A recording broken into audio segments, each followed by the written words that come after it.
존경하는 국민 여러분, 그리고 선배 동료 의원 여러분, 국민의힘 비상대책위원장 김용태입니다. 저는 오늘 헌법과 법치주의의 근간이 흔들리는 심각한 현실에 대해 말씀드리려 합니다. 지금 이 순간 대한민국 사법부가 권력의 입김 앞에 흔들리는 정의의 저울이 되고 있습니다. 서울고등법원이 이재명 대통령의 공직선거법 위반 사건 파기환송심 1차 공판 기일을 또다시 연기했습니다. 그 이유로 든 것이 헌법 제84조 대통령의 불소추 특권이라고 합니다. 대통령이 되면 죄가 사라집니까? 헌법 84조는 면죄부가 아닙니다. 그 조항은 대통령의 국정수행을 보장하기 위한 최소한의 장치이지 이미 기소된 형사사건의 재판까지 중단하라는 것이 아닙니다. 있는 죄를 덮는 도구는 더더욱 아닙니다.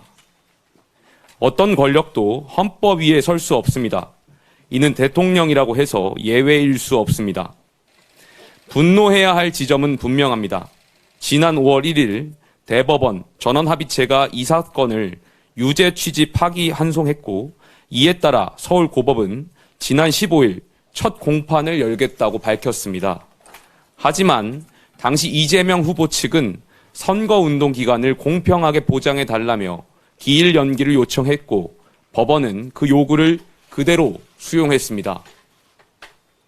이번에 또 미뤘으니 법원 스스로 통치 권력의 눈치를 보고 있다고 자인한 것이나 다름없습니다. 물론 우리는 알고 있습니다. 대통령의 직무가 헌법상 보호를 받는다는 점을 말입니다. 하지만 오늘 서울고법의 판단은 한마디로 사법의 유예입니다. 권력의 일정에 순응한 개별재판부의 결정입니다. 헌법 제84조 해석을 둘러싼 논쟁이 엇갈리는 만큼 최종 시민 대법원의 최종 결론을 구할 필요가 있습니다. 더 심각한 것은 민주당의 태도입니다. 개별재판부 판단에 맡기면 곤란하다면서 형사소송법 개정을 추진하겠다고 합니다. 대통령이 됐으니 아예 재판을 하지 못하게 막겠다는 것입니다. 이쯤 되면 사법부를 헌법이 부여한 독립기관으로서가 아니라 정치 권력의 하명기관쯤으로 여기는 것입니다.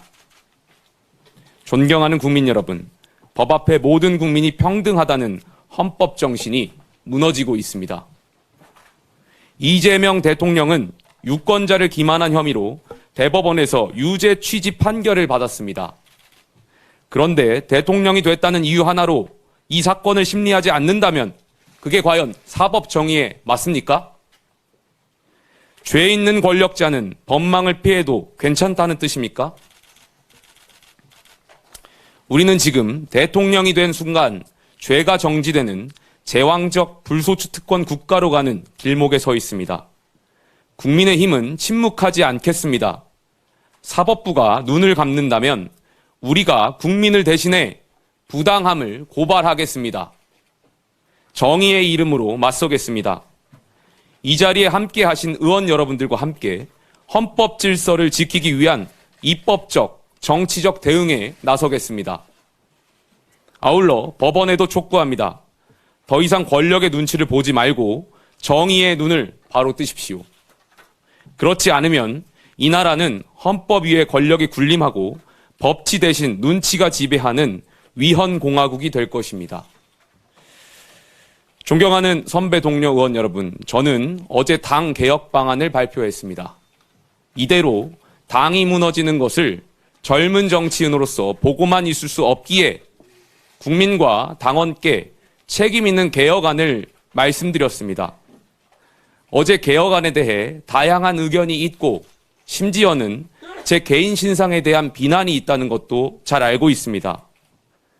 제가 여기 계신 의원분들 중에 나이로는 막내지만 비상대책위원장이라는 지도자답게 의원님들의 다양한 생각을 품고 희망을 녹여내겠습니다. 오늘 의총에서 건설적인 논의가 이루어지길 기대합니다. 보수는 품격입니다. 품격 있게 개혁을 추진해 나가겠습니다. 감사합니다.